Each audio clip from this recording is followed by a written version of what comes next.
आज इस ऑपरेशन जागृति प्रोग्राम जो अबू हुरैरा इंटर कॉलेज में चल रहा है,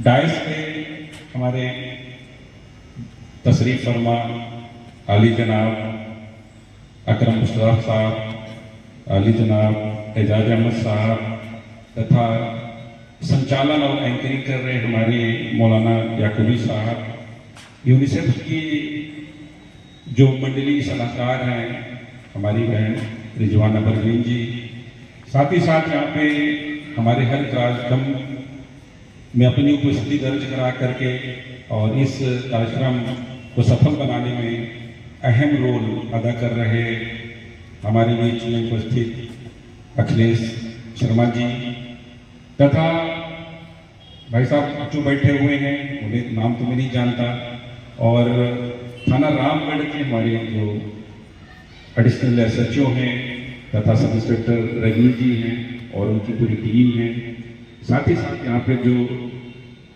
पूरे इस स्कूल के जो भी प्रबंध तंत्र के लोग बैठे हुए हैं, इंतजामिया लोग बैठे हुए हैं, उनका भी मैं सम्मान करता हूँ। साथ ही साथ यहाँ इस तालीमगाह के, इस इदारे के जो भी हमारे प्यारे यहाँ पे स्टूडेंट्स हैं, चाहे वो बॉयज हैं चाहे गर्ल्स हैं, सबसे पहले मैं तो आपकी हौसला अफजाई करता हूँ कि आप सारे लोग बड़ी शिद्दत के साथ में यहाँ पर इतनी देर से बैठे हुए हैं, और इसकी मैं तहे दिल से आपकी तारीफ करता हूँ और मुबारकबाद देता हूँ कि जिस तरह से आप यहाँ पर बैठ करके जो इस मंच से कही गई बातें हैं उसे आप सुन रहे हैं और अपनी पर्सनालिटी में उतारने की कोशिश कर रहे हैं। इसके लिए भी आप सभी लोग बधाई के पात्र हैं। मैं आपकी हौसला अफजाई के लिए कहता हूं कि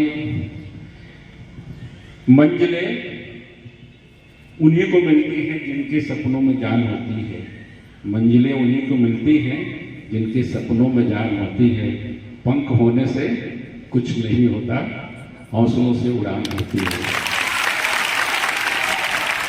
अगर आपने हौसला बना लिया है, हौसला अगर बना लिया है इस ऑपरेशन जागृति को सफल बनाने के लिए, सक्सेस बनाने के लिए, तो मुझे बिल्कुल जरा भी फिक्र नहीं है।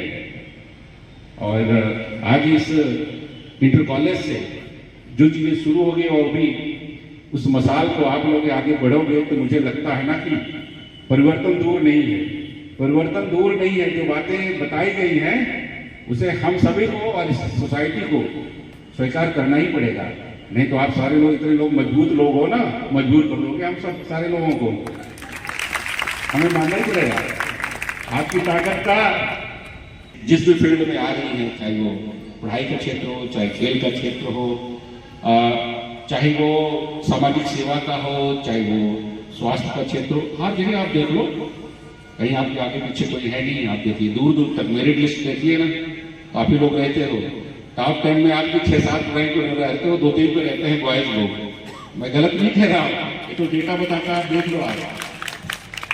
तो ये ऑपरेशन जागृति तो आप समझो कि जहाँ कहता है ना कि उत्तिष्ठ जागृत बरान में बोध्य, एक संस्कृत में भी कहा गया है कि ये जगाने के लिए है।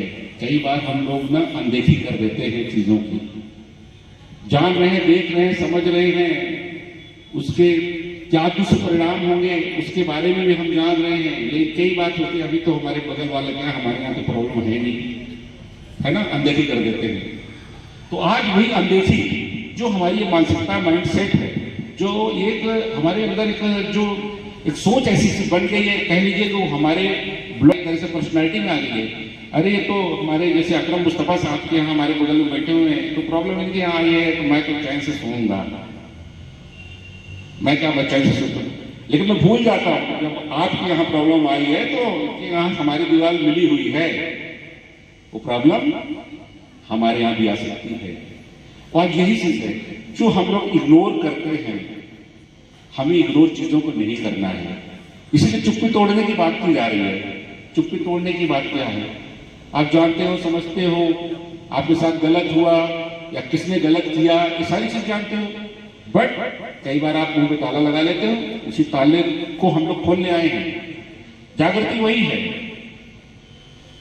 जागृति वही है कि जो हमारे मुंह पे, हमारे दिलो दिमाग पे जो ताले लगे हैं, उसे खोलने के लिए हमारी ये जागृति है। ये 4 इसके ऑब्जेक्टिव बताए गए, आपके 4 मकसद इसके बताए गए।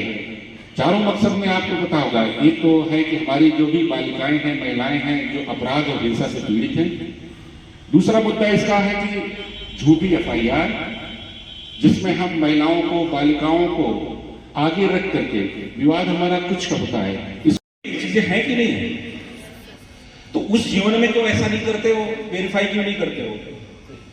अपने घर का दरवाजा खिड़की क्यों खोल देते हो? उसके लिए बताओ, क्यों करते हो ऐसा? कारण बताओ मुझे, मैं तो आपसे सुनना चाहता हूं। ऐसा क्यों, ऐसी गलती क्यों करते हो बताओ? पढ़े लिखे हो करके भी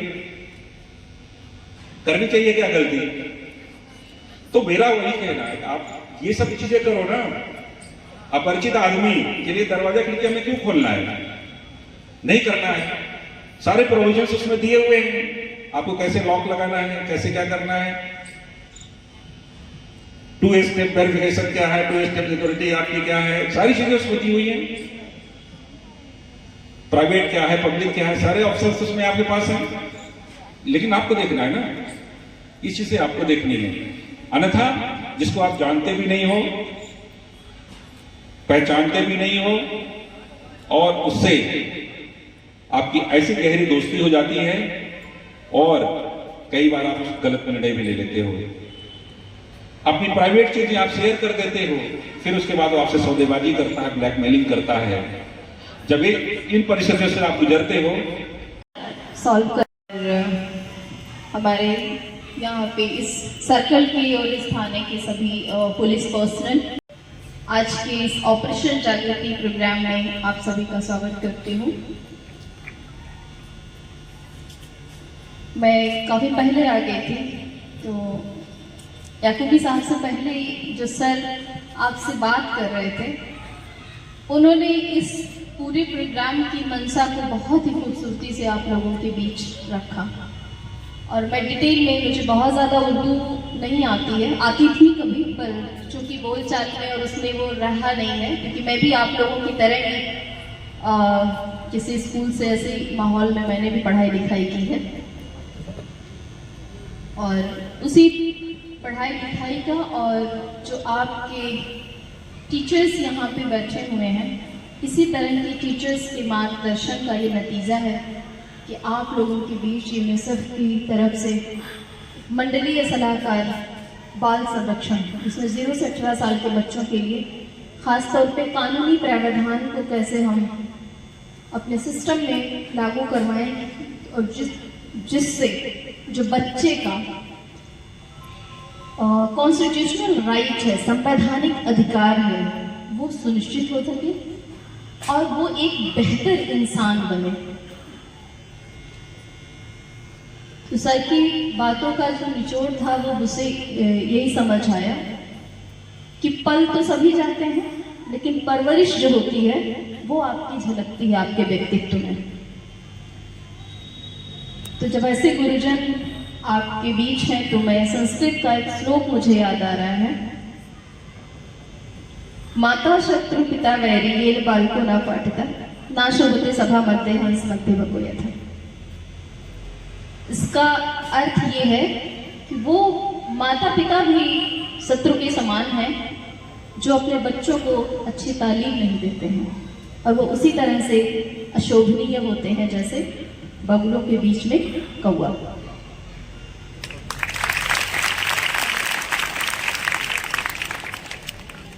और ऑपरेशन जागृति का जो 4 मुद्दा है, उसके ऊपर हमारे इंस्पेक्टर, हमारी SI और आपके टीचर्स और आप भी देख रहे होंगे कि 2 स्टैंडीज लगी हुई हैं, एक स्टैंडी लगी हुई है हमारी। इस पे लिखा हुआ है बाल यौन शोषण को पहचाने, बिना डरे रिपोर्ट करें। तो बाल यौन शोषण मतलब कि उन बच्चों के साथ ऐसा शोषण जो 18 साल से कम उम्र के हैं।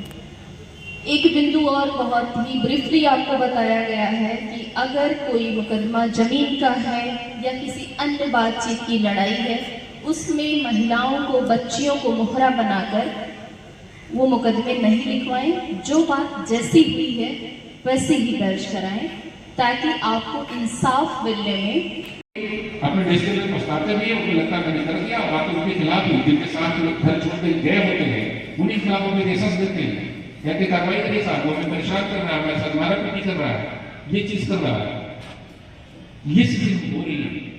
तो आप लोगों का साथ होना चाहिए। और दूसरी बात में पेरेंट्स के लिए आपको धोखा दे रहा है, क्योंकि अल्लाह के नबी ने ये भी कहा है कि जो इंसान यानी जो मोमिन होता है ना वो धोखा देता है और ना धोखा खाता है।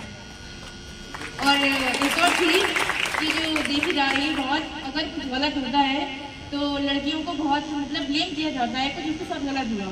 मैं कहना ये नहीं चाहूँगी हर बार लड़की गलत होते हैं, नहीं, आप करिए वही जो हो सही, आप करिए वही जो हो सही। कहते लड़कियाँ उनके साथ कुछ गलत हुआ तो सोसाइटी, समाज नेगेटिव पहले ही ले लेती है कि ज़रूर इसने ही कुछ करा होगा, लेकिन आपको इस चीज़ से भी अवेयरनेस कराना है अपनी सोसाइटी को कि नहीं, गलत हमारे साथ हुआ है, तुम्हें सपोर्ट की जगह हमें नेगेटिव की नज़र से देख रहे हो और हमसे गलत ब्लेम लगा रहे हो। ऐसी बात नहीं है कि लड़के गलत होते हैं, बस आप वही करिए जो सही हो। पॉजिटिव और नेगेटिव में फ़र्क रखिए, अपनी नीयत में फ़र्क देखिए कि आपकी इंटेंशन कैसी है, आपका इरादा कैसा है, और इंशाल्लाह जिस चीज़ में इरादा अच्छा होता है अल्लाह उसको कामयाब करता है। अल्लाह आपसे इंतज़ार कर रहा है। काफ़ी जगह पर हम लोग अकेले होते हैं, फ़ोन भी नहीं होता हमारे पास, तो उस जगह हम क्या करें अपनी सेफ्टी के लिए? तो क्वेश्चन है मेरा आपसे। बहुत अच्छा क्वेश्चन। कई बार होता है कि हमारे पास फोन नहीं होता है, हम अकेले होते हैं और ऐसी क्राइसिस हमारे सामने आ जाती है, ठीक है। उसके लिए तो हमारे पास जो भी सेल्फ डिफेंस की चीज़ें हैं उस समय तत्काल में वही काम आ सकती हैं, एक चीज़। दूसरी चीज़ इसके लिए प्रिकॉशन ही है। प्रिकॉशन क्या है?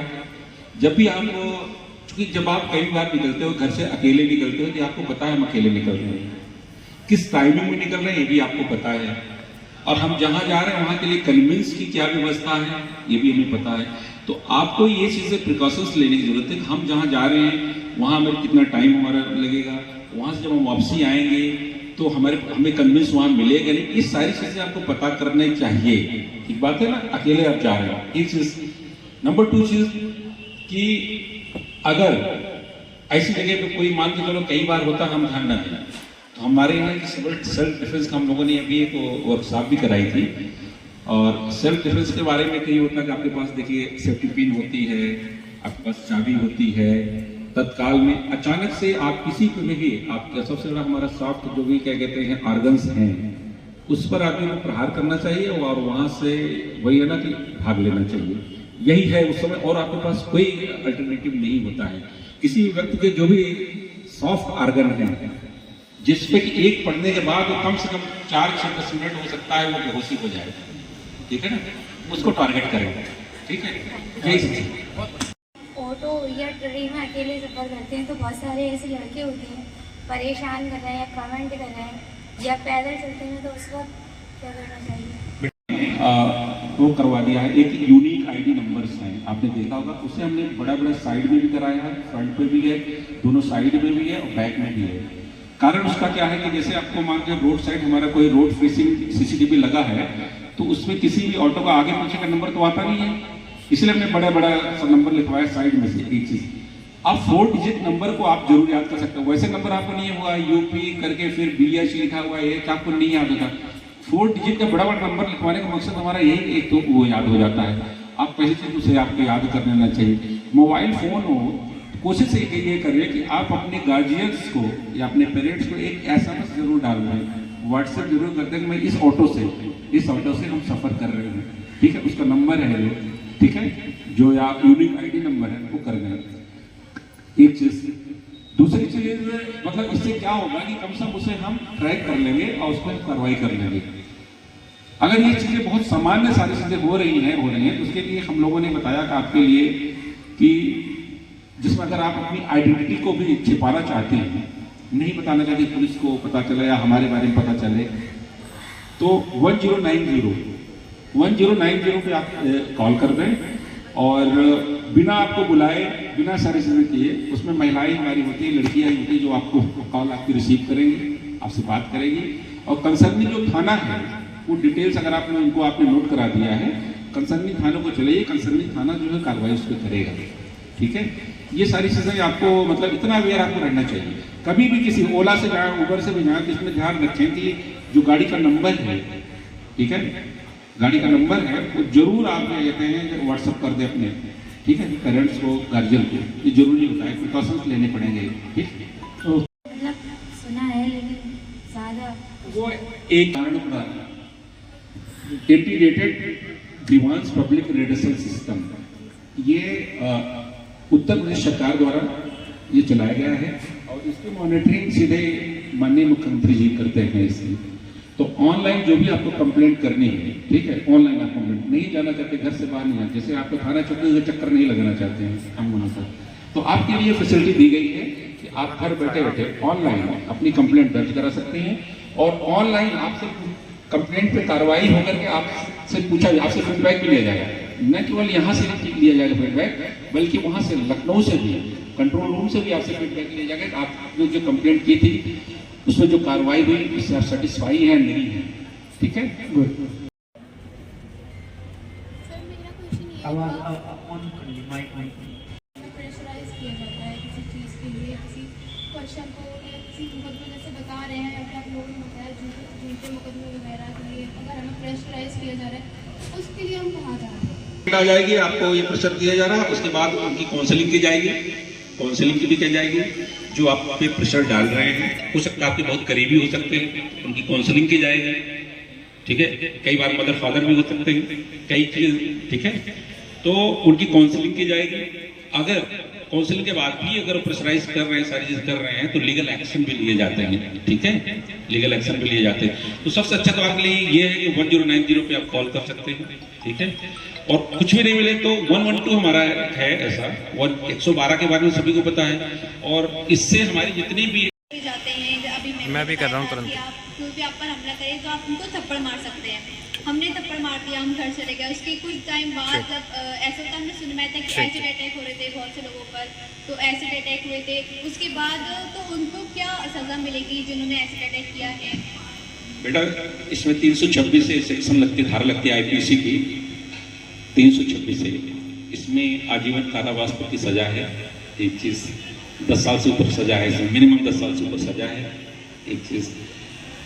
दूसरी चीज इसमें उस जिसमें चाहे वो हमारी गर्ल्स हो या वीमेन हो, उनको किस तरह से मेन स्ट्रीम से जोड़ा जाए, उनको रिहेबिलिटेट किया, उनको पुनर्वासित किया जाए। इसके लिए रानी लक्ष्मीबाई हमारे यहाँ एक, उससे उनको पैसा भी दिया जाता है, उनको सपोर्ट, इकोनॉमिक सपोर्ट भी मिलता है उससे उनको पैसा भी गवर्नमेंट देती है उनको, जिससे कि वो आगे का जीवन अपना, ठीक है, जी सकें। बाकी अन्य जो भी सरकार की जो योजनाएं हैं उसमें उनको प्राथमिकता दी जाती है। बाकी कानूनी कार्रवाई तो होगी, आपको लीगल, आपको जितनी भी सहायता हो तो मिलेगी सारी चीजें। ठीक है, लड़की वाले लड़के को ऊपर शिकायत करते, लड़के वाले नहीं कर सकते और उसके पूरे खानदान के ऊपर देते, जबकि उनकी कोई गलती नहीं होती।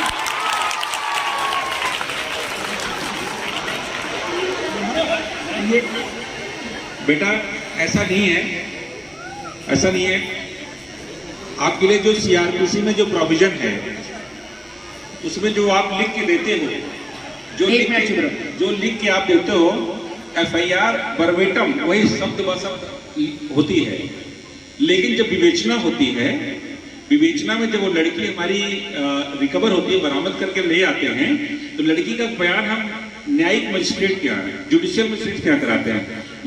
तब वो लड़की बताती है कि हमारे साथ हमें घर छोड़ने के पीछे हमको कौन कौन लोगों ने, ठीक है, प्रेरित किया था, दुष्प्रेरित किया था, किसका किसका क्या रोल था, उस बयान के आधार पर कार्रवाई होती है। ऐसे नहीं होता है, एफआईआर से कार्रवाई नहीं हो जाती है। क्लियर? तो उस लड़की के बयान पे, जो लड़की जब बरामद की जाती है तो कोर्ट में बयान कराया जाता है, तो लड़की वहां जो बताती है उसके आधार पे आगे कार्रवाई होती है। ऐसा नहीं एफआईआर में 10 लोगों ने लिखा दिया 10 में कार्रवाई होती है, वो विवेचना में कार्रवाई उन पे नहीं होती है। बट FIR जो होती है, FIR के लिए जो हमारी CRPC है उसमें स्पष्ट लिखा है, उसमें आप कोई चेंज नहीं कर सकता, वो शब्द ब शब्द कामा हलन फुल स्टॉप जो भी है वैसे ही लिखा जाएगा, ठीक है ना। अगर आपका नाम मान के चलो